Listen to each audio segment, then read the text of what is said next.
Hey guys, welcome back to my channel. If it's your first time here, my name's Zoe and this is Found Finances. Today I wanted to bring you guys a special video about how I budget for road trips. I thought this was a good time to make this video because national parks are starting to open up to visitors again, and I thought maybe some of you guys would be interested in getting out of the house for the first time, maybe in a couple of months, and going to social distance in nature somewhere else. I'm leaving tomorrow, which at this point is May 19th. For Joshua Tree National Park in Southern California as they opened the park for visitors this past weekend. Right now, we're kind of unclear about the camping situation at Joshua Tree. We know that at some other parks like Pinnacles, camping is the only way that visitors can actually access the park, but for Joshua Tree, it seems that visitors are allowed into the park as of last weekend, but on their site, it's pretty confusing as to whether or not camping is available. As of today, you can't book any campsites online, and we don't know if that means that all of the campsites are actually completely closed or they're first come, first serve. So we're gonna head down tomorrow and check it out, and worst case scenario, if we can't get a campsite there, we'll camp on BLM land around. Okay, but let's get into the meat of this video and break down how I'm budgeting for a road trip like this, and this can hopefully help you with any type of trip you're really going on. It doesn't need to be a road trip or a camping trip specifically. The first thing that you're gonna wanna do for budgeting for any type of trip is to decide on your ideal budget. The way that I like to determine this for myself is to think about my current income that's coming in and also think about what I'm budgeting as my disposable income. So like what I'm allowing myself to say like, hey, I'm spending on entertainment or other things that aren't like rent, food, necessities of sorts. So right now, I've mentioned in other videos, I'm on unemployment due to the pandemic, and so I'm making around $1,000 a week. With that in mind and how much I'm trying to save over this time period being on unemployment, I was comfortable spending for this trip, and we're going for 6 days, about $250 to $300. And I don't know if that might sound like a lot to some people or nothing for a 6-day trip for others. I mean, it sounded like nothing for a 6-day trip really to me, except for the fact that we're camping. Staying with friends or family, although that's not really relevant during the COVID situation, but normally staying with friends and family when you're traveling can also really help obviously cut down on the housing part of your budget, and so you can spend that money on other things like activities or food. But I'll get to that. So once you've determined what your ideal budget is, the next step is to estimate what everything will cost, or what you think everything roughly might cost for you. Sometimes you can get really specific if you know exactly how much your housing is going to cost, or exactly where you might be eating if you knew that, or some other determining factors that you have concrete numbers for. You can create a really exact budget. But if things are more up in the air, more vague, you have a couple places booked, but you don't have other places booked, and you're not sure where you're going to eat and how you're going to cook, making a general budget for yourself on how much you're comfortable right now before you're in the moment of the trip and can get swayed in many other ways, to come up with a real number of how much you're willing to spend per category. And I'll get into the categories I'm using for this trip in a bit. Speaking of categories, this is the best way to break down how much you estimate things will cost for your trip. So the categories that I'm using for this trip is food, housing, activities, and transportation. So let's start with housing. Like I said before, we're gonna be camping on this trip, so our housing budget is much smaller than normally if you're going on any other type of trip. For this situation, if Joshua Tree is collecting fees for their park, the campgrounds that we're looking at are about $15 a night. So we're staying for 6 nights, so 6 times 15 is roughly or exactly $90. Next category for this trip is transportation. This will vary widely depending on where you're going. So if it's somewhere that you can drive to, like I'm doing this time, you're gonna be looking at how much gas is gonna be costing you, or if there's any tolls or parking fees related to where you're staying. But obviously, if you're going somewhere farther and you're either taking a train or a bus or a plane, those will all go into your transportation category.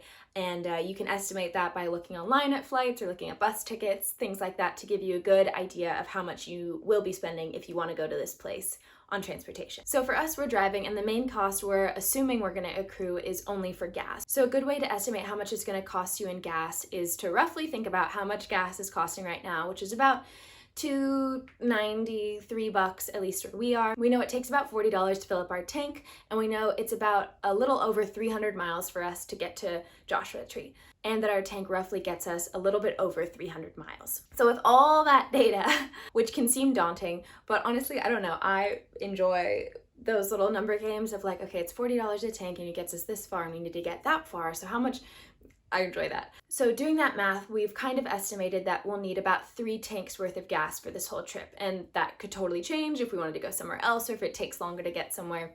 Whatever, but we're estimating right now that it's about 3 tanks, and 3 tanks at $40 a tank is roughly $120. So that's what we're estimating is going to be our transportation budget. Next category is food. So for us, we're banking on mainly cooking for ourselves. We know that there's a couple little joints around Joshua Tree that we're going to want to hit up because there's some favorites. So we're giving ourselves that $200 margin for 6 days.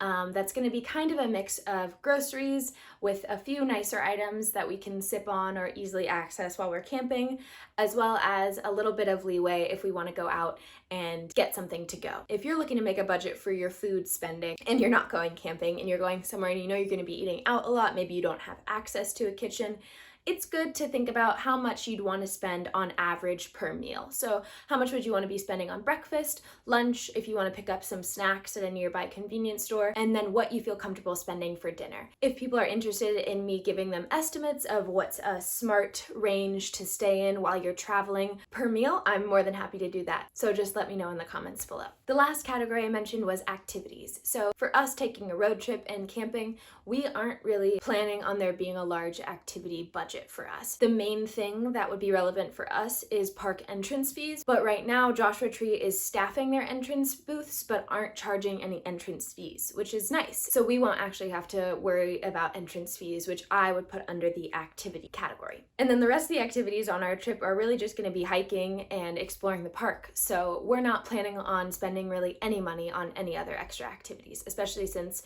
almost everything else is closed still. But if you're going on a trip that, again, doesn't involve camping or going to spend extended periods of time in nature where there aren't activities you need to be spending money on, a great tip for this category is doing some research on where you're going and what looks interesting to you. So if you're traveling abroad or to another state, looking at any tours or sites and the site fees that come with those things is really great. Asking any friends or family you might be visiting on this trip, like what they recommend, where they recommend you go, and then looking into that and seeing if there's any fees revolving around those. I think sometimes it can get confusing, at least for me, when I'm thinking about food and activities, because a lot of time my activity is food.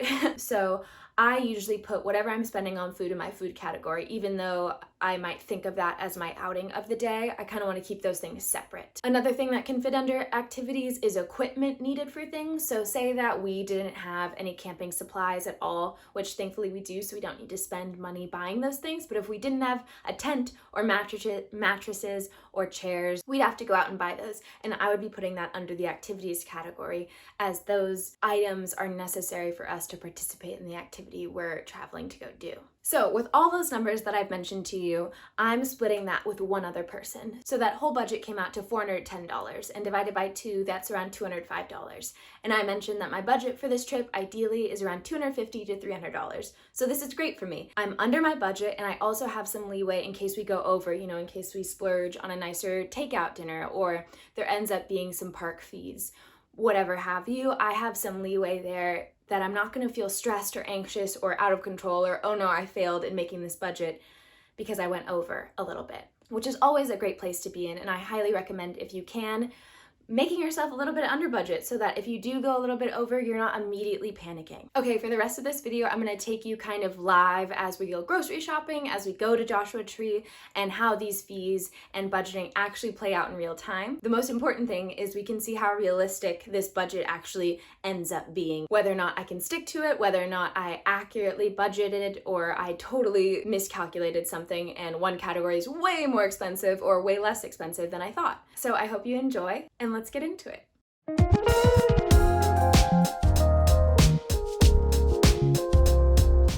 right, first tank came out to about $45. It's not too bad. It's around what we expected. We were thinking 40, so actually not worried about it. Just stopped for lunch on our way down, grabbed some Subway for me and some In-N-Out for him. Came out, I think, to about $15, so seems like we're on track. All right, we're on our second fill up, and this time it was $2.85 a gallon, so it came out to $36. Not bad, not bad. Hey guys, so we made it to Joshua Tree. We got the campsite that we've been wanting, that we found on the online website, but it's all first come, first serve. So we got that. That'll be $90, like I said. And then yesterday we went to the grocery store and it ended up being $134, which isn't that bad, but I know that we'll be getting takeout and that only really leaves us about $60 or so for takeout. And I just kind of know how that's gonna go, and we'll probably spend more and maybe get some more stuff at the grocery store. So the $200 might have been a stretch there, but otherwise things are panning out. We ended up doing 3 tanks of gas on our way down, so I imagine we're gonna have around 5 or 6, especially driving around the park. So that also might have been a little bit under budget, my estimate, so we'll see. Hey again, it's Thursday today, but after our hike yesterday, we ended up going to the grocery store to get like more firewood and ice and kind of re-up on some supplies, and so that ended up being around $35. And then we got Indian takeout, which, like I thought it would be, was around $60. So we're already, I think, over budget in terms of food, but that's not terrible. But yeah, I just wanted to hop on and update you guys. All right, hi guys, I'm back from the trip and I wanted to go over what we actually ended up spending versus my budget that I talked to you guys through at the very beginning of this video. So just a recap about the budget, I had said that the goal was to spend $410 total per person, which would come out to about $205 a person for this 6-day jaunt into Joshua Tree. Also, let me just say, it was so much fun. My skin is so dry. I had to bathe myself basically in lotion for the past 24 hours. Pro tip, bring lotion to the desert. But back on the topic of budgeting. Okay, so that was what our goal was, and what we actually ended up coming out to was $589 total, which comes out to roughly $294 a person. So even though that wasn't what the budget called for or estimated I'd be spending, I had also said that I was really comfortable spending between the $200 and $300 range for this 6-day trip, and so $294 just cuts right under that $300 marker, and I feel great about how much I spent on this trip. I'm gonna first break down which categories I was spending in which. I know you guys got a little bit of information throughout this video about what I was spending in the moment, but I thought I'd break it down by category to make that more easily digestible. And then I'll go over just a few places that I thought I could improve for next time, and that'll kind of be the video. All right, so at the beginning of this video, I said that there were 4 categories that I was gonna track, and that was transportation, housing, food, and activities. So for housing, the $90 that I had said at the beginning for the $15 a night campsite stayed the same, so we are a-okay with that. Transportation, now I'm just gonna be looking at my notes, they're right here. Transportation, I had said I wanted to spend around $120 total on gas. What we ended up spending was more in line with $171. So that actually isn't super out of range of the budget that I created. I think we hadn't really taken into consideration, like I mentioned before, how much driving we'd be doing within the park and kind of around Joshua Tree and 29 Palms area. So that added up a little bit more than what I'd estimated for just driving there and back, which, like, duh. Next thing was food, and this we went almost $100 over budget. So I budgeted for $200 total for this 6-day trip, and it ended up being $298 for food, which again isn't crazy. We got takeout twice, and we went to the grocery store twice. We spent $167 on groceries and $131 on takeout. I think looking back at this, I'm someone who can spend less on takeout. I could really go the full just grocery route, although the takeout really adds fun element to it, especially when you're camping and you've been out and you're dirty and tired and like, oh my gosh, there's some fresh, warm food ready for you and you just have to pay a little bit of money. That can be really enticing. So that was kind of also an entertainment part of it, not just sustenance. But I think if there was room to improve, it was definitely in our food category, and that we could be spending less on takeout. And last category was activities, and I had said at the beginning of this video that I didn't think there'd be any activities fees related to this trip because Joshua Tree didn't seem to be charging entrance fees, and that was true until it wasn't. We got there on Tuesday and we left on Sunday, and from Tuesday to Friday, no problem with entrance fees. We were just going past the visitor center and entrance little booth. There was no one manning it. You could just go into the park. On Saturday, and that was because it was Memorial Day weekend and there were more people coming into the park, obviously, we also got a later start, so we'd been going into the park around 7 a.m. usually, and that day we'd gone in around 2, and we waited in this long line, which we hadn't waited in before, and lo and behold, they had people manning their little entrance booths and were charging the activity entrance fee, which was $30, so we ended up having to pay that fee. We almost got around it, but we didn't.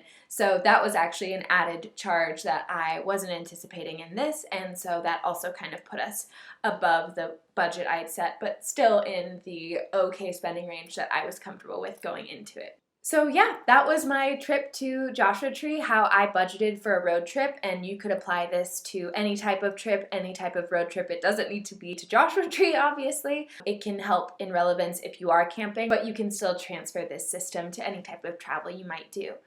Let me know how you guys like this video down in the comments below. Give it a thumbs up and don't forget to subscribe. My name's Zoe and this is Found Finances. I'm so glad you guys stayed for this whole video. Let me know what other content you'd like to be seeing on this channel, what you'd like me to talk about or investigate. I'd be happy to hear it. But until next time, thanks so much. See you guys.